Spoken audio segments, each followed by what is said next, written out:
Quand ça arrive au niveau des feuilles, nous allons comparer l'installation,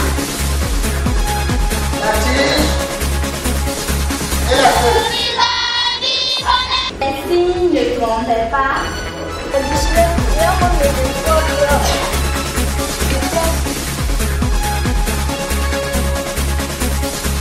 Bonjour. La leçon que nous allons vous présenter aujourd'hui n'est pas inscrite dans le programme officiel. Nous allons par cette présentation contribuer à la sensibilisation contre le Covid-19. Cette leçon sera envoyée dans les écoles et les établissements dès l'ouverture des classes. Elle sera adaptée au niveau des élèves et à la discipline d'enseignement. Notre leçon va porter sur la maladie liée au coronavirus 19. Je vais d'abord vous donner le plan d'étude d'une maladie telle que nous les étudions en classe de 3e.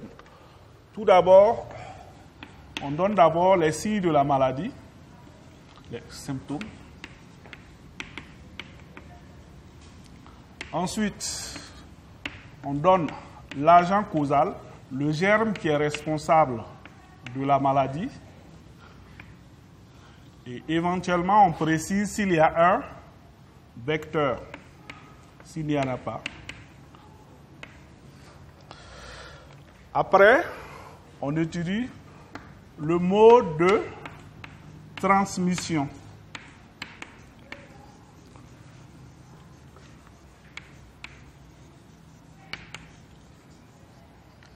Ensuite, on observe comment on lutte contre la maladie.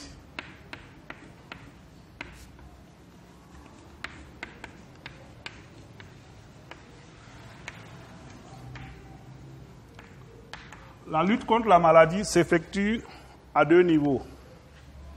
À la prévention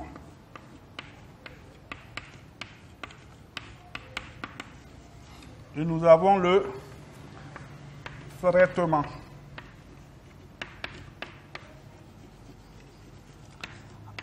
Enfin, on va donner quelques conséquences de la maladie. Voici le plan d'étude d'une maladie. Donc, pour étudier notre maladie, il faut des prérequis. Il y a des mots dont on doit être d'accord sur les sens. Tout d'abord, il y a le mot microbe. Qu'est-ce qu'un microbe? Un microbe est un être vivant extrêmement petit et invisible à l'œil nu. Tous les microbes ne provoquent pas des maladies. Un microbe responsable d'une maladie est un microbe pathogène.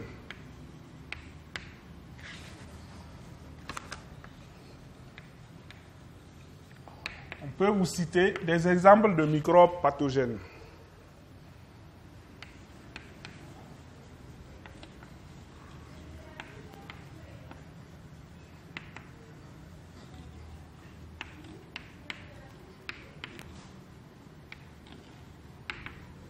Nous avons le bacille de Koch.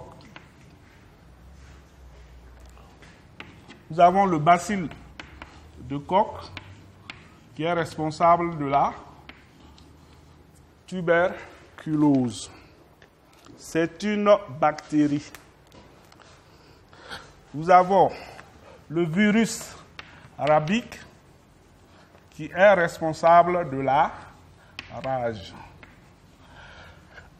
Un dernier exemple, nous avons le plasmodium qui est responsable du paludisme. Qu'est-ce qu'une épidémie?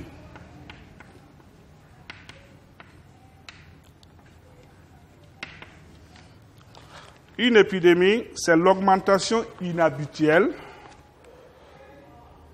C'est l'augmentation inhabituelle du nombre de cas d'une maladie infectieuse transmissible dans une région donnée ou au sein d'une population ou d'une collectivité. Par exemple, au Burkina, nous avons eu l'épidémie de méningite en 1996.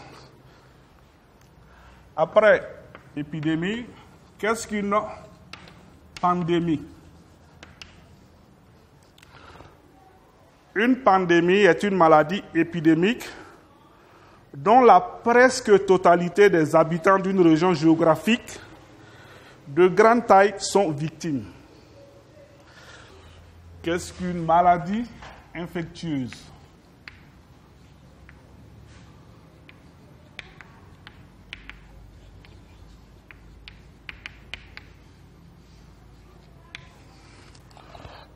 Une maladie infectieuse est une maladie due à l'introduction dans le corps d'un germe issu d'un virus, d'une bactérie ou d'un champignon microscopique.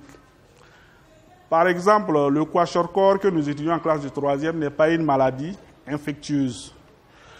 Qu'est-ce qu'un vaccin?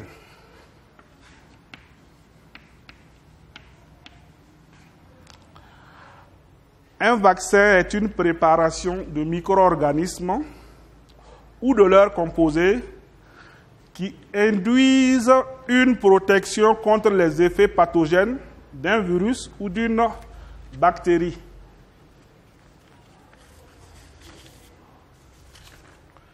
Qu'est-ce que le confinement?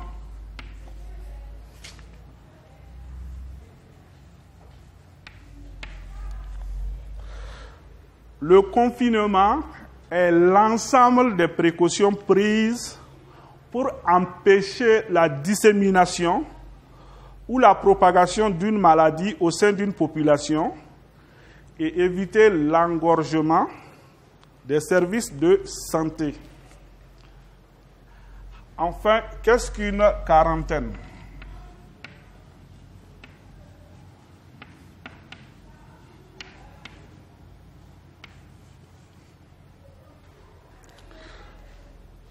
La quarantaine consiste à isoler des personnes durant un certain temps en cas de suspicion de maladie pour éviter sa propagation. Voici les prérequis que nous avons pour pouvoir faire notre leçon du jour. Le 18 mars 2020, le directeur général de l'OMS déclarait: le meilleur conseil pour l'Afrique est de se préparer au pire et de se préparer dès maintenant. Il a par la suite précisé qu'à la date du 18 mars, 233 cas de nouveau coronavirus avaient été enregistrés en Afrique subsaharienne avec 4 personnes décédées. Aujourd'hui, l'Afrique connaît des milliers de malades du Covid-19 et de nombreux décès. Notre pays est touché comme bien d'autres à travers le monde. À ce propos, le président du Faso, son Excellence, M. Roch-Marc Christian Kaboré, en s'adressant à ses compatriotes le 20 mars 2020, disait ceci: la pandémie du coronavirus est une réalité qui doit nous interpeller et nous préoccuper tous. Personne n'est à l'abri de ce virus. Il nous faut alors prendre des mesures pour endiguer cette maladie. Pour cela, il nous faut acquérir des connaissances exactes sur la maladie afin de nous protéger et protéger nos proches de cette pandémie qu'est le Covid-19. Notre leçon est une partie du chapitre 2.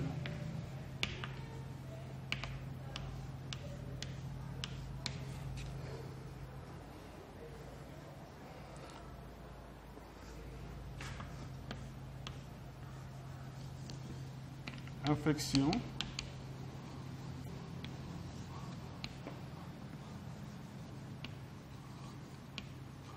Et maladies microbiennes.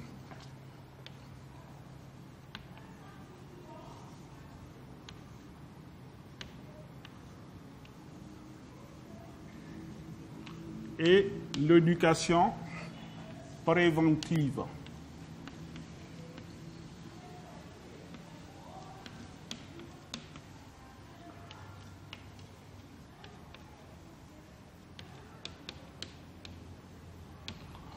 notre leçon, c'est la maladie liée au coronavirus 19.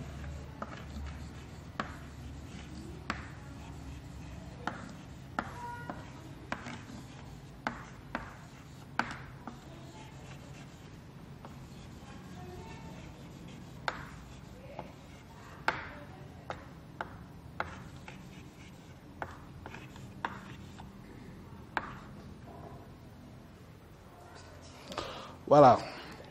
Pour cette leçon, nous avons les directives suivantes, c'est-à-dire à l'issue de cette leçon, l'élève doit être capable de citer des signes de la maladie liée au coronavirus 19, nommer l'agent causal de la maladie liée au coronavirus 19,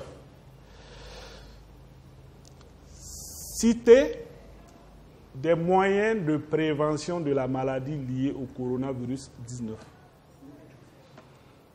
et connaître surtout le mode de transmission pour se préserver de cette maladie.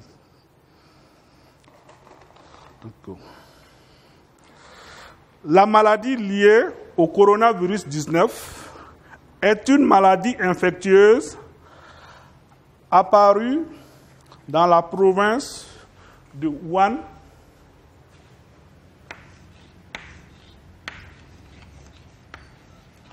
en Chine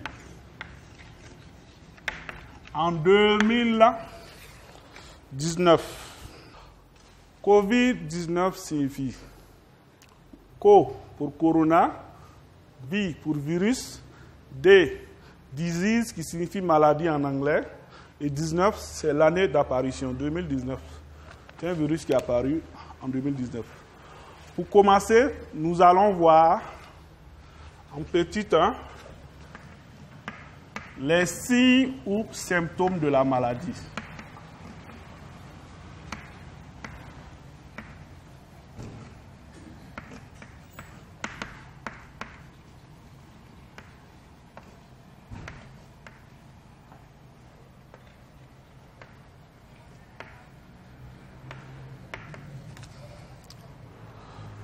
On distingue les symptômes bénins et les symptômes graves. Bénin pour dire que ce n'est pas trop grave. Les symptômes bénins, nous avons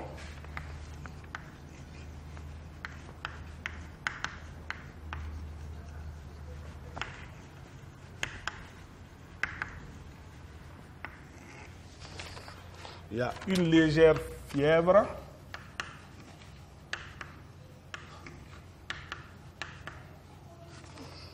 des maux de tête,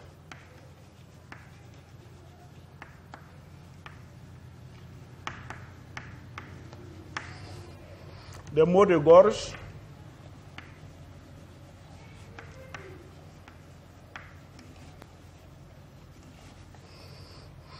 une toux sèche,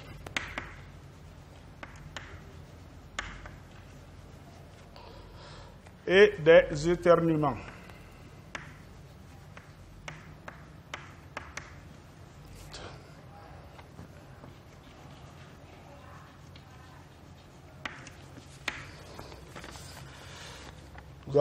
On peut également observer un écoulement nasal,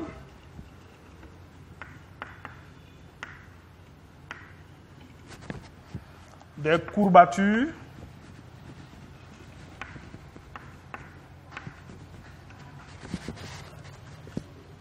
une diarrhée,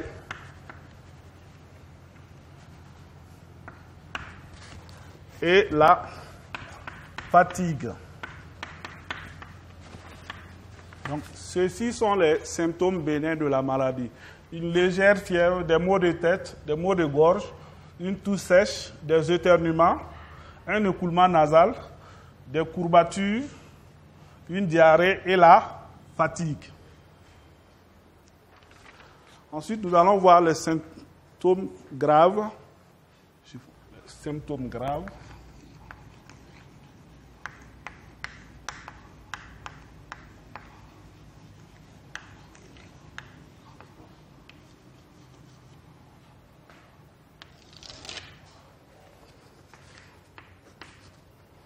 Nous avons une forte fièvre.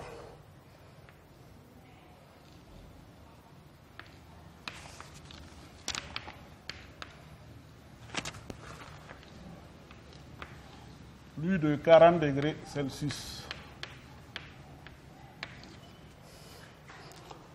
Une toux grasse.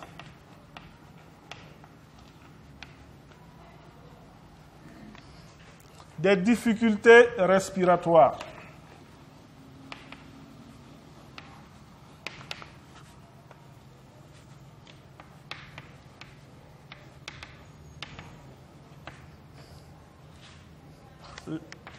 Les maux de tête qui s'accentuent.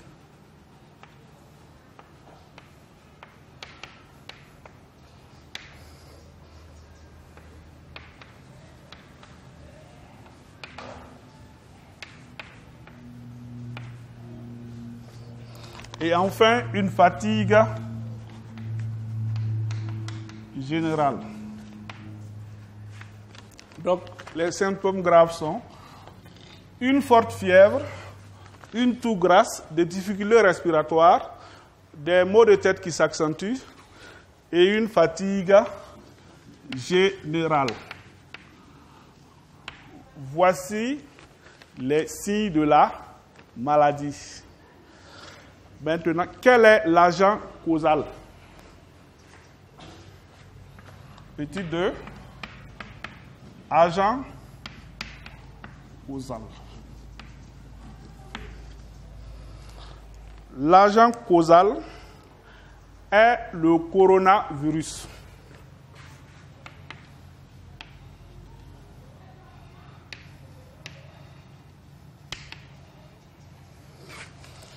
Qui fait partie d'une vaste famille de virus qui peuvent être pathogènes chez l'homme et chez l'animal.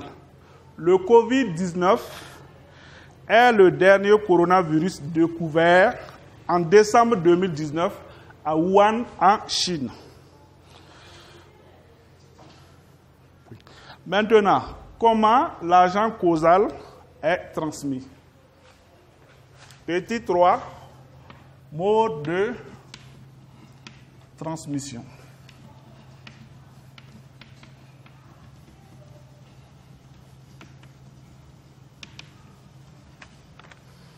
Petit 3, mode de transmission. La maladie se transmet par le contact direct,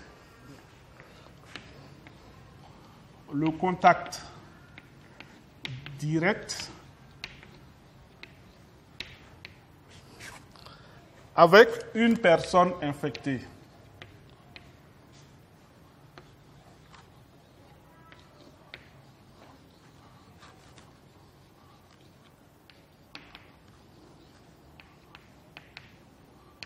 Avec une personne infectée par le biais des gouttelettes respiratoires expulsées par le nez ou par la bouche.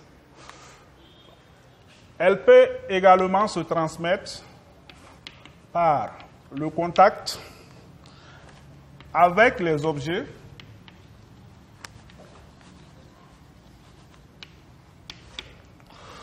ou surfaces contaminées.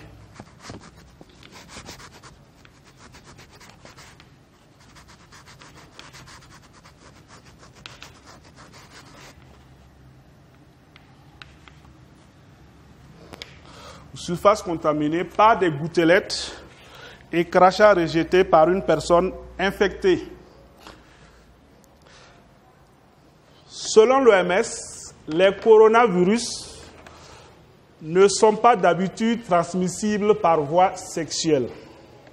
Mais il est conseillé de limiter les contacts physiques. Des animaux, tels que le pangolin et la chauve-souris, sont considérés comme les vecteurs ayant hébergé le virus et l'avoir transmis à l'homme. Maintenant, comment on lutte contre cette maladie?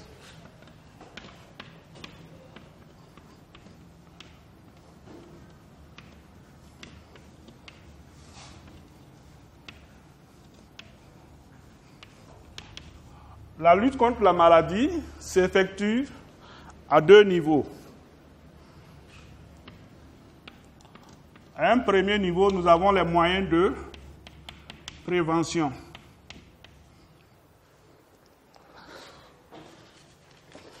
C'est pour lutter contre cette maladie, il faut surtout retenir les moyens de prévention. Premièrement, se laver régulièrement les mains avec une solution ou un gel hydroalcoolique ou à l'eau et au savon. La deuxième règle, se maintenir à une distance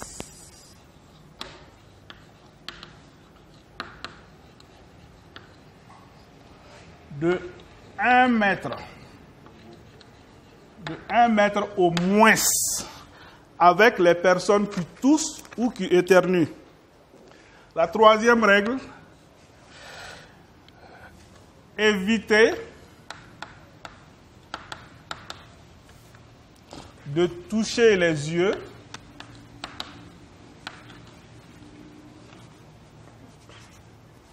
éviter de toucher les yeux, le nez et la bouche.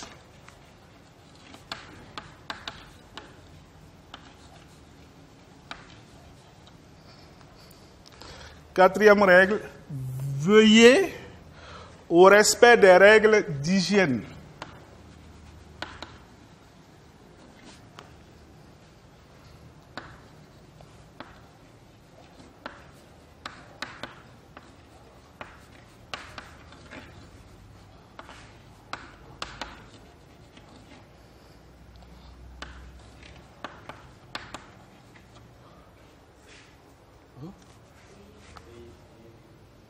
Veuillez. Ici, c'est... Veuillez au respect des règles d'hygiène. En toussant dans un mouchoir ou dans le pli du coude. Portez un masque de protection.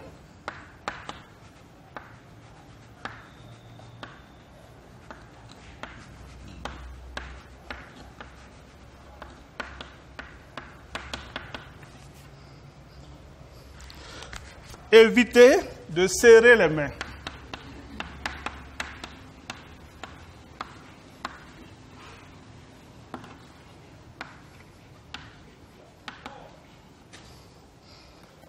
Désinfectez tous les objets à usage public avant de les utiliser.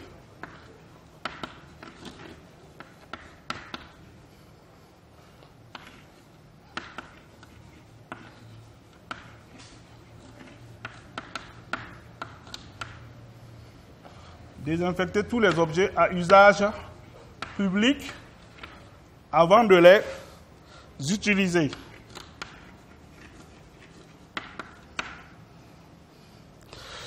Point. Si vous ne vous sentez pas bien, restez chez vous et appelez le numéro vert qui est le 3535. Maintenant, après, on peut récapituler les mesures de prévention. Se laver régulièrement les mains, soigneusement, avec une solution ou un gel hydroalcoolique ou à l'eau et au savon.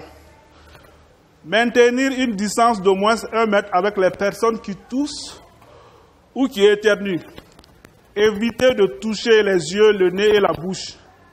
Veillez au respect des règles d'hygiène en toussant dans un mouchoir ou dans le pli du coude. Portez un masque de protection. Évitez de serrer les mains. Désinfectez tous les objets à usage public avant de les utiliser.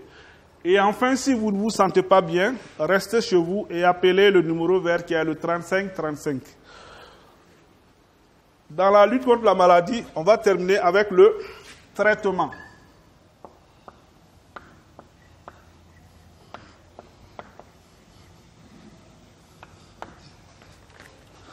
On guérit du Covid-19 À ce jour, il n'y a pas de vaccin. Ne faites surtout pas d'automédication. En cas de suspicion du Covid-19, restez chez soi et appelez les numéros d'urgence pour une prise en charge. Nous allons terminer par les conséquences.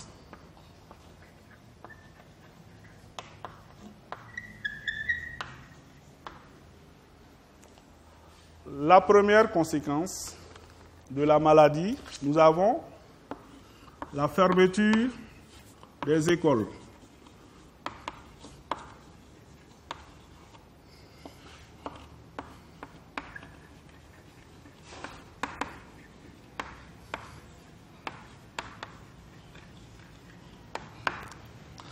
La deuxième conséquence, nous avons la baisse de l'activité économique.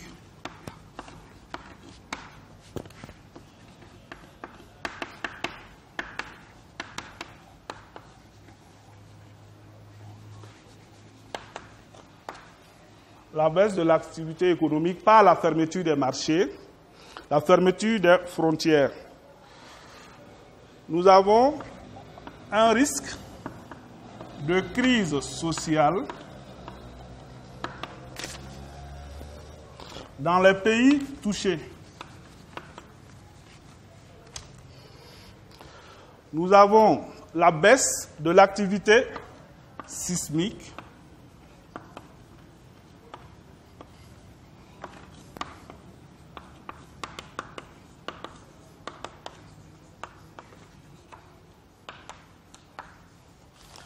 Et enfin, on observe une baisse de la pollution atmosphérique.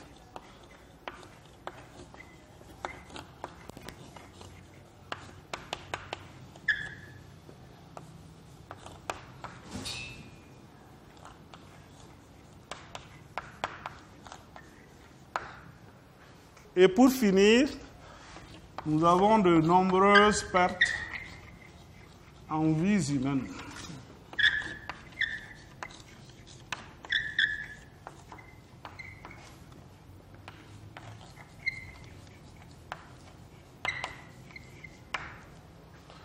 Voilà. Merci pour avoir suivi cette leçon sur le Covid-19. Merci.